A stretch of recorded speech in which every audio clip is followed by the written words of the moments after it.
तोलका का लफ्ज सहाबियत से बाहर नहीं करता, वो हालात को बताता। अच्छा, वो जिनको मक्का के अंदर हुजूर ने मुआफ फरमाया और फिर वो साहिबान ईमान हो गए। आज जुल्म ये है, धांधली ये है कि तोलका को मुनाफिक कहा जाता है।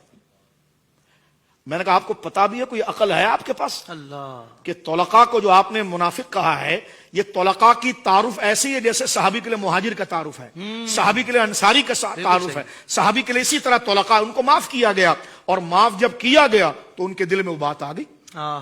ये माफ करना ही उनके दिल के अंदर ईमान को पैदा कर गया, ये शान नुज़ूल बन गया, ये हालात बन गया, ये कैफियत बन गई और वो आए सिदक दिल से, उन्होंने ईमान कबूल किया। जबकि कुरान का तो हुक्म यह था कि वगलुज़ अलैहिम, मुनाफिक को छोड़ना नहीं है जी। और इनको जो मुआफ किया तो बाज गंदे जहनों में ये बात आई साहबा के लिए। उन्होंने कहा तोलका जो थे ना, वो तोलका थे, उनको साहबी नहीं कहा जाएगा। हमने कहा मुहाजिर को कहा जाएगा, अंसार को कहा जाएगा।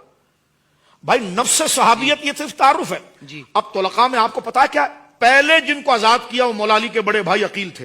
अल्लाहु अकबर, अल्लाहु अकबर। दूसरा जिनको माफ किया मौला अली की छोटी बहन जो है उम्मे हानी थी, उन्होंने उसी वक्त इस्लाम कबूल किया। ये सारी मुहिम जोई हज़रत मुआविया के लिए की जाती है। लेकिन मैं कहता हूं दोस्तों, जरा गौर करो, हजरत आमिर बिन वासिला रज़ी अल्लाह तआला अन्हु, वो सहाबी रसूल हैं, उनका वही शर्फ और मकाम है जैसे सहाबी का है।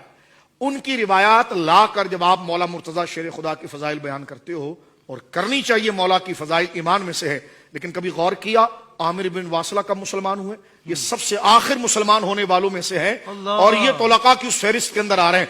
इनको तुम सहाबी मान रहे हो और इनसे कई साल पहले जनाब मुआविया रज़ी अल्लाह तआला इस्लाम ला रहे हैं, उनके लिए तुम मुहिम जोई कर रहे हो। मैं कहना चाहता हूं, आप कहेंगे शाह साहब ये हदीस कहां पर आई? मौलाना साहब ये हदीस आई है मुस्लिम इमाम अहमद में।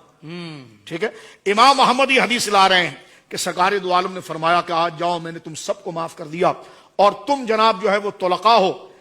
ये हदीस लाकर वो हजरत मुआविया रज़ी अल्लाह अन्हु के फजाइल भी बयान कर रहे हैं, उनका जल्लुल कदर सहाबी भी मान रहे हैं। बुखारी में बाब जिक्र मुआविया भी आ रहा है। मकसूद यहां पर हजरत मुआविया रज़ी अल्लाह तआला अन्हु के हवाले से उनको अपने से पेश रो से बड़ा बनाने नहीं मुराद, क्योंकि ब्लैकमेलिंग में आते, अच्छा आपने मुआविया का जिक्र कर दिया, इसमें मौला अली से बचा। मैंने कहा बेटा अब ये तुम्हारा मंजन बहुत पुराना हो गया है। ये जो हम जिक्र कर रहे हैं ये नफ्स सहाबियत पर कर रहे हैं। बहुत अच्छे, वाह वाह। जिस तरह हजरत बिलाल का जिक्र किया, हजरत मुआविया रज़ी अल्लाह तआला अन्हु अपने रुतबे में छोटे हैं, अपने से सब पीछे बड़े वालों में, बिलखुसूस खुलफा राशिदीन और बात। लेकिन सहाबियत के शर्फ में गैर सहाबा कयामत तक हो, गौस व कुतुब अब्दाल हो, उनकी हैसियत उस मुआविया रज़ी अल्लाह अन्हु और उस हर सहाबी की, उस सवारी की नाक की गर्द भी उससे ज्यादा अफजल है जिसने हुजूर के साथ सवारी चलाई हो। यह अहले सुन्नत व जमात का नजरिया है। अब सईद बिन ज़ैद जो अशरा मुबशरा में से है, मुस्लिम इमाम अहमद में मौजूद है, वो फरमाते हैं किसी शख्स को अल्लाह रब्बुल आलमीन हजरत नूह अलैहिस्सलाम जैसी उम्र दे, 950 साल उम्र दे और वो 950 साल इबादत करे, सही हदीस है मुस्लिम इमाम अहमद में, और एक वो रसूलुल्लाह का सहाबी है जो अल हुजूर के साथ रहा, इसकी 950 साला हज इबादत नमाजें जो कसरत तादाद में ज्यादा है, उस सहाबी की एक नेकी तक नहीं पहुंच सकती। तो हम जो बात कर रहे हैं उस सहाबी रसूल के बारे में कर रहे हैं कि उनको गाली ना दो, उनको तंज का निशाना ना बनाओ, उनको तबर्रा ना करो। तो कहते इसलिए तो हमने कहा था तवक्कुफ करो। तो मैंने कहा तवक्कुफ उनके मुशाजरात में है, तारीफ तो उनकी की जाएगी इसलिए कि वो सहाबी है। एक चिंदी चोर यहां दरमियान में एक आ जाता है, एक चिंदी चोर वो है जो तोलका का बहाना करता है, एक चिंदी चोर वो कहता है नहीं तवक्कुफ होगा। हमने कहा हजरत आपके लिए, आपके अब्बा के लिए तवक्कुफ नहीं है, उनके लिए हर साल कवाली और उर्स होती है। सहाबी रसूल के लिए तवक्कुफ है और भाई उनके लिए तवक्कुफ सिर्फ मुशाजरात में है, लेकिन जब उनकी सहाबियत साबित है, सुलह इमाम हसन साबित है, उनके लिए मुहद्दिसीन का तवातुर और फजाइल साबित है, अहादीस के अंदर उनका जिक्र सहाबी साबित है।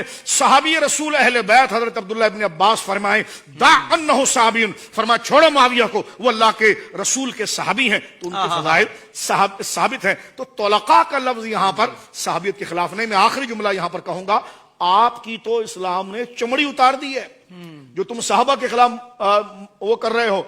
जब हुजूर गए ना मदीने से, कहते ये मुनाफिक थे तोलका वाले अलियाज़ु बिल्लाह। मैंने कहा तेरे घर के राज लोगों के सामने आ जाए ना तो लोग तेरे घर में ही शायद तुझे जला दें। हम तो नहीं कह रहे, लेकिन एक बात मैं कर रहा हूं कि तुम्हारी निजी जिंदगियां कितनी भयानक है और तुम साहबी रसूल जिनकी निजी जिंदगी को कुरान डिस्कस करता है, ہائے ہائے ہائے کیا باتیں کر رہے ہو؟ اللہ اکبر وہ کسی کی داڑھی میں سفید بال آ جائے تو اگلا کہتا بھائی اس کی بات نہ کرنا. اور جن کی پارسائی کو رسول اللہ صحابہ اور امت کے بڑے بڑے غوث کتب ابدال بیان کرے. تیرا جب کھانا ہضم نہ ہو, پڑھا لکھا نہیں ہے, تو دانتوں سے گوشت لکڑی مار کر نکالنے کے چکر میں جب تیرا ہضم نہ ہو تو مریدوں کو خوش کرنے کے لیے تو صحابی پہ تبرہ شروع کر دیتا ہے. اللہ اکبر اللہ اکبر. یہ کیا تم نے ماحول بنا کر رکھا ہے؟ جن کے مزار کی فوٹو لگائی ہو سب سے پہلے وہ تمہارا گریبان پکڑیں گے. تو لہٰذا اب یہاں پر دیکھیے, یہ تو ایسے صحابی تھے, مہاجرین جیسے نہیں تھے, انصار جیسے نہیں تھے, لیکن ہم سے ایسے ہی بڑے ہیں جیسے ان سے مہاجر بڑے ہیں. او اللہ اکبر کبیرہ اللہ اکبر. وہ ہم سے ایسے ہی بڑے ہیں جیسے ان سے علی بڑا تھا. ہاں ہاں ہاں وہ ہم سے ایسے ہی بڑے ہیں جیسے ان سے ابو بکر بڑے تھے. سبحان اللہ سبحان اللہ. کیونکہ وہ صحابی ہیں.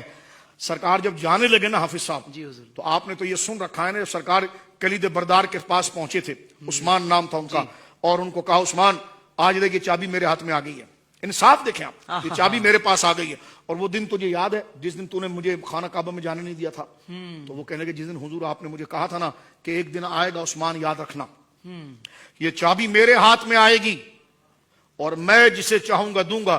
تو کہتے اس دن میری زندگی میں میرے بدن پہ ایک زلزلہ آ گیا تھا کہ آپ جو کہتے ہیں ٹھیک کہتے ہیں, تاریخ کروٹ بدلے گی, لیل و نہار کی گردشیں اس موڑ پر آئیں گی کہ یہ تسلط آپ کا ہوگا. تو سرکار کے ہاتھ میں چابی تھی.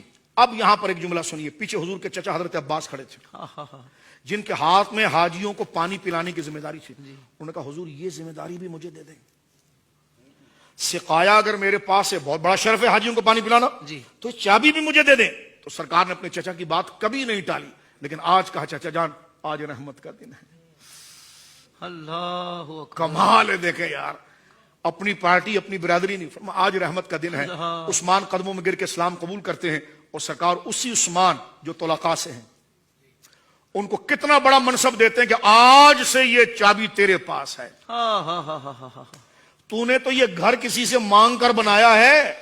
یہ عثمان وہ ہے جو خانہ کعبہ کے متولی بن گئے, اور تھے کون؟ جو طلقاء سے تھے, اور رسول اللہ نے ان کو یہ منصب عطا فرما دیا. تو ان کو صحابی نہیں مان رہا, خدا کے رسول ان کو دے رہے ہیں چابی, اور کیا کہہ رہے ہیں؟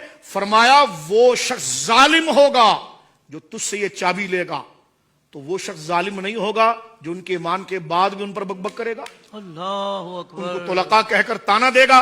تو لہذا ایسے اگر وقت نہیں ہے, ورنہ میں پوری فہرست بناؤں آپ کے سامنے کہ سرکار اپنی حیات کے اندر کئی طلقاء صحابی جن کو یہ موقع, جیسے مہاجر صحابی, انصار صحابی, طلقاء صحابیوں کو حضور نے مکہ کے اندر اعلیٰ گورنری کے منصب دیے ہیں. اور تم حضور کا منگ کھاتے ہو, حضور علیہ الصلوۃ والسلام کا نام لے کر باتیں کرتے ہو. جب سرکار دو عالم کے فیصلے سامنے آتے ہیں تو تمہارے اندر پتہ نہیں کیا پڑا ہوا ہے. بات ایسے ختم کرتے ہیں کہ کوئی مفتی صاحب بیٹھے ہوئے تھے, ان کو گاؤں کے دیہاتی نے آ کر کہا حضور ہمارے گاؤں کے کنویں میں کتا گر گیا ہے. تو حضرت صاحب جیسی کامل شخصیت بیٹھی تو انہوں نے کہا کہ ایسا کرو کہ پانی لاؤ. تو پانی آیا تو جناب اس میں اس کا بدن پھٹ چکا تھا, بال آئے تھے. تو انہوں نے کہا بھائی اب تو کنواں پورا خالی کرنا پڑے گا. تو کنواں پورا خالی کر دیا. 3-4 دن میں مہینے کے بعد جب پانی پھر بھر گیا, پھر ڈول ڈالا, پھر کتے کا بال آ گیا اس میں. تو جا کر پیر صاحب حضرت صاحب سے پوچھنے لگے کہ حضرت وہ تو بال پھر آیا. تو حضرت نے کہا جب کنواں خالی کر لیا تو پھر بال کہاں سے آ گیا؟ تو حضرت نے کہا اچھا یہ بتاؤ کتا نکالا تھا؟ کہنے لگے نہیں حضرت ہم نے کتا تو نہیں نکالا. تو کہا بیٹا پہلے کتا نکال پھر پانی نکالنا. تو اپنے اندر سے پہلے بغض صحابہ, بغض اہل بیت نکالنا, پھر حضور کی نعت پڑھنا, پھر مولا علی کی منقبت کرنا. اللہ اکبر اللہ اکبر اللہ اکبر اللہ اکبر.